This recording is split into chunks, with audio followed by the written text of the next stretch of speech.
fall into the trap of fear, right? And yes, fear is very interesting because a lot of it is created by ourselves, you know, and we think of these perspectives, we think of these through our thoughts, right, and placing our attention on it, it becomes a habit over time, right? And so, like you were saying earlier, you know, it's like I meditate to clear that pain up in my body. I wanna go somewhere where that sunlight be shining. This life a journey, I need someone to remind me. This life a journey, I need someone to remind me. Second part, the camera died, as always, per usual. Now, my boy Jordan, you know, we've had some deep discussions over the telephone. And, you know, my man can go deep, alright, when he wants to. He can also be a fucking idiot. Like me. It's what we do, my friend. But, you know. yes. Okay. Hey guys. Oh Yeah. shit. Hey guys. I'm sorry if I'm a little moist from the fucking shower. So what are we talking about? Some cheek grabbage right on my leg. That's good stuff. So. Alright, I'm obviously... No, you're good, bro. Alright, so my boy Jordan, he's here with us, like I was saying before. Yeah, so how has fear impacted and influenced your life? You know, I'll remind you, like, instinctual fear that naturally arises, we don't have control over that, right? But, like, kind of, like what we were saying, like, how has it limited you, like, from, I guess you could say, maybe chasing your dreams in situations like, I guess you could say, playing baseball, you know, and just, like, kind of, like, striving to do something, but, like, how has it limited you in the sense, like, you're just like, man, fuck, I don't want to do this because I don't want like this to happen, you know? Oh, man, fuck, I don't want to do this podcast, man. Else Cal's gonna make fun of me. Yeah, bro!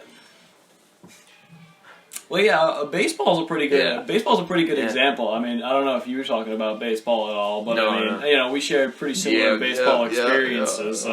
Considering, you know, I mean, I feel like the biggest part of fear through baseball in that sense is it's kind of mostly a fear of like disappointing like my dad, really. Yeah. Because you know, my dad was kind of like the biggest driving force in like my baseball career. It's kind of just like feel like not a lot of wanting to, pressure. like, yeah, kind of. Yeah, it's basically just like not wanting to let him down. And you know, when I got like the well, I mean, at first, right? So when I was told I'd be playing varsity as a sophomore, I'm like, hell yeah, you know. I was like, my family's gonna be super proud. You know, my dad's gonna be proud of me because of that. And like, you know, I didn't really get to play much. I was like, you know, that's fine. You know, I didn't really expect to play too much, but the whole fact that I was set up, I had this path where I was going to go from where I was to, you know, an elevated state of playing. You know, it's a much higher level of baseball. Yeah, sure. And so I was like, all right, this is going to be dope. But then, you know, come next season, me and you are stuck together down on JV. Hell and it was pretty. I guess it was a little scary trying to tell my dad, be like, yeah, so remember how I was playing varsity before? And remember how I'm not now? And I was like, oh shit, you know? It was kind of, It's tough to deal with. yeah, it was pretty fucked up. Yeah. Kind of like implying that in a general sense. Like, do you feel like that pressure from your dad in like other areas, kind of? Or Yeah, is it... in a lot of different stuff. It's kind of mostly... Yeah, in most areas I feel stressed. It's kind of because, like, thinking of what my parents and namely my dad will think of because of that. Like, I don't know, like grades in school, you know, like... I'm kind of content just like passing my classes. Of course. you know? I mean, that's all I really need to do. I mean, I understand. C's get degrees, Yeah, man. I mean, you know, I think you bring up like a really good point. Like, fear based on pressure from people like your parents, right? And in that sense, it's almost like as we grow up and as we develop, right, we kind of we feel like, at least from my perspective, like we have to listen to their perspectives, right? Because like I know, like I felt like pressure from my mom, you know, to do well in school, you know, just many different areas of growing up. Like they had the expectation and standard that you have to be molded into like what they want. Using that example, like how we assume and how we kind of like fall into the trap of fear, right? And fear is very interesting because a lot of it is created by ourselves, you know, and we think of these perspectives, we think of these through our thoughts, right, and placing our attention on it, it becomes a habit over time, right? And so, like you were saying earlier, you know, it's like a web. It's like a web of possibility that we just get fucking caught up in. And, like, you know, going through fucking webs is not easy to get out of for a lot of people, right? Sticky. And so if you get too fucking sticky and you get too fucking stuck in it,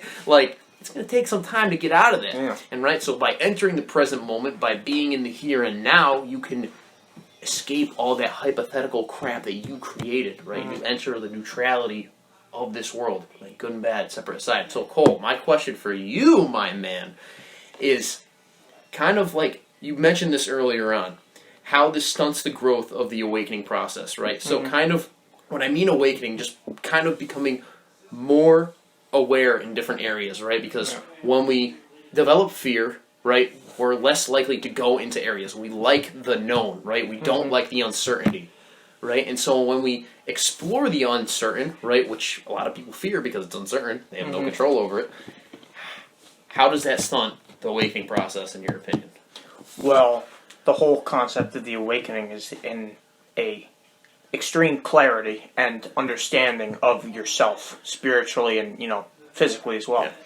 But fear is like a fog. It clouds your vision and shows you lies and possibilities, and, like, it clouds your vision. And if you can't see, you don't know where you're going. Yeah, exactly. Yeah.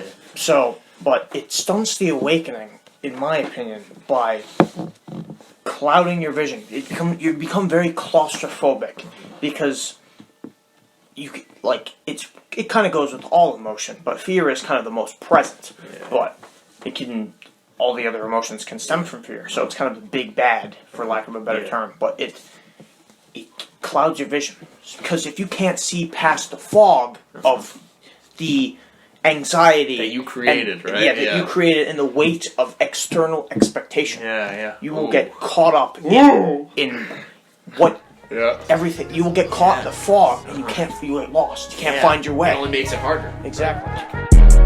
I meditate to clear that pain up in my body. I wanna go somewhere where that sunlight be shining.